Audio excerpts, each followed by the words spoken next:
Be prepared or get left behind. Nobody's coming to save you. Hey y'all, welcome to my channel or welcome back. My name is Apollonia and today we're going to be discussing a few things, whether you're new to prepping and just kind of getting into it because of everything that you see that's happening, or whether you've been into it for a while. I feel like I'll provide information that could be useful and helpful for everybody. So let's get right into today's video. Be prepared or get left behind because nobody's coming to save you. I know that sounds really painful to hear, but that's the honest truth. Nobody's going to take care of you and your family but yourself. You can't depend on anybody else but yourself to provide for your family. Having a pantry and a well-stocked pantry is vital for your family's survival during these times, and it's actually one of the key components to being able to survive during these times. So you're going to want to make sure that you have a fully stocked and well-stocked pantry.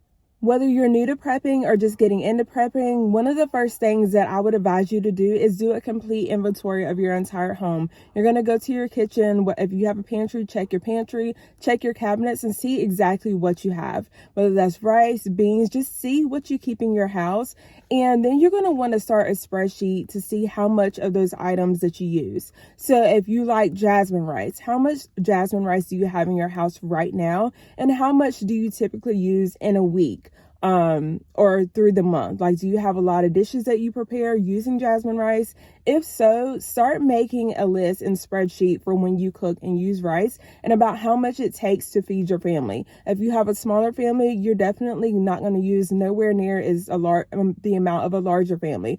Or, if you have certain people that like it more than others, maybe it'll equal itself out. But know how much you need and know how much everybody in your family typically eats for that certain item and go from there. We know there are going to be continued price hikes. They've already started. There have been price hikes throughout the last couple of years, but they're going to continue to go up in certain areas. Especially, I've noticed price hikes with certain items that I bought. Even something that I bought a couple of days ago, it's already gone up about 30 something cents.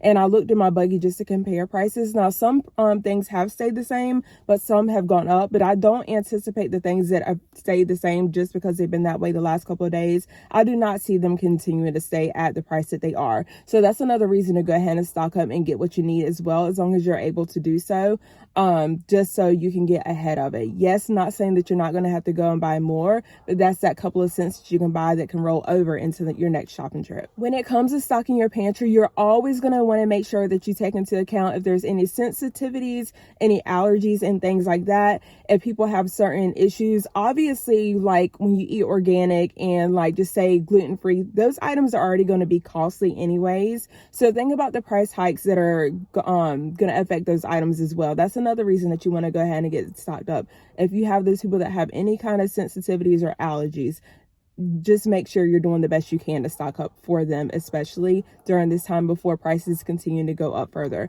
That might actually be one of the areas that you hit first. Also consider stocking up on your everyday essentials, whether that's towels, bed linens, light bulbs, filters for your homes, your cars, and things like that. Some of these prices will continue to go up, and you always want to make sure that you have a good supply of these things because you never know when there might be a shortage or just a price increase that might just be so unimaginable that you just can't afford it at that time. And I will say, if you have kids, especially younger children, and for yourself as well, but I feel like adults, for the most part, we might fluctuate with weight and things like that, but you're typically about the same size, like from summer to winter and winter to summer, right? But for children, especially younger children, they seem to grow really fast and have growth spurts. You might want to consider go ahead and upsizing their next wardrobe, or go ahead and buy the next season up.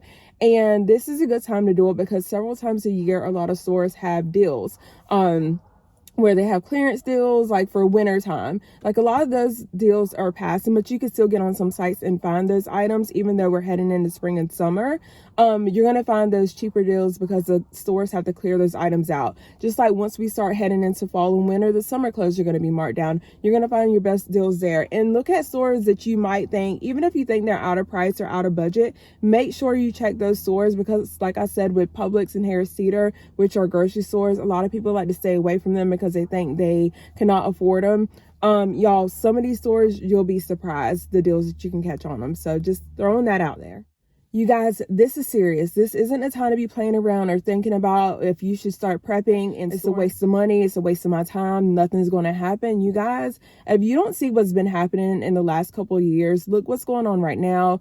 There's a lot of things happening. People are losing their jobs. Don't think because you have a job that you're going to have it the next minute, because you could very well be out of a job. And if you have a family, that's not going to be good. Also, look at the fact if you lose your job, that's going to be one less worry that you have because your house is fully stocked. When you lose a job, you're going to have to worry about your rent, your mortgage, your water, sewer, trash, your electricity, right? This is just taking one thing off the plate for you. Let's not worry about food when we don't have to, when we can slowly prepare and stock. Price hikes. This is going to cause like more money to go out of your pockets. Groceries are at an all-time high. People are struggling to pay for everything. Essentially, everything's up. The middle class is essentially no middle class at this point. So it's like you're either poor or you're rich. You guys, the rich, Mark Cuban, I don't know if you guys know who he is, but he's from like Shark Tank. He also is the owner of the Dallas Mavs, if I'm not mistaken. My people are like basketball fans, and I want to say he's like the owner of the Mavs, unless he sold it or whatever. He's advising people to prepare and stock your homes. Y'all, this man is loaded with money. When you hear like people that have money telling you to stock up and buy food and things like that, you probably need to take heed to that. But it's like people just turned a blind eye. I don't know if people live in some la la land where they think that because they don't directly see the effects of things, or because it's not happening to them in that moment, that they don't need to prepare and do what they need to do. I don't know. I'm not telling you to like not live your life, not do anything, but just take a minute, like take $20 or $5 or whatever you can do, and just put that into some long-term food items. Depending on how these items are stored, they can last for 25 or 30 years. You want to make sure that you keep it away from lights and windows and things like that. Store where you can, but you want to utilize that underbed storage, that closet storage. If you have an empty coat closet that you're not using, I was going to say coat rack, that you're not using, consider storing foods and cans in there, y'all.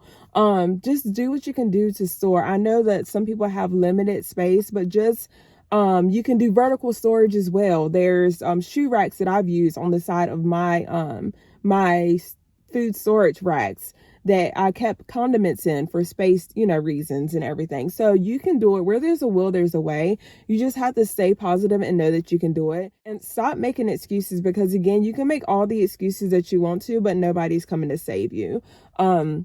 And I know people are financially strapped, but again, $5, like spare $5, run to Dollar Tree, $1.25. You can get a bag of beans, rice, a couple of canned goods, and a thing of milk for $5 and some change. So $5-6, y'all. So I'm going to go ahead and get off of here. You guys just continue to stock. You guys, let me know what you're doing to prepare for your family. Let me know what you plan on buying this week, or if you're buying anything. Are you starting a garden? I finally started my garden, y'all, after years of putting it off. All right, you guys, I want to thank you guys so much for taking the time to watch. You guys take care, stay safe, and I will see you guys in the next video.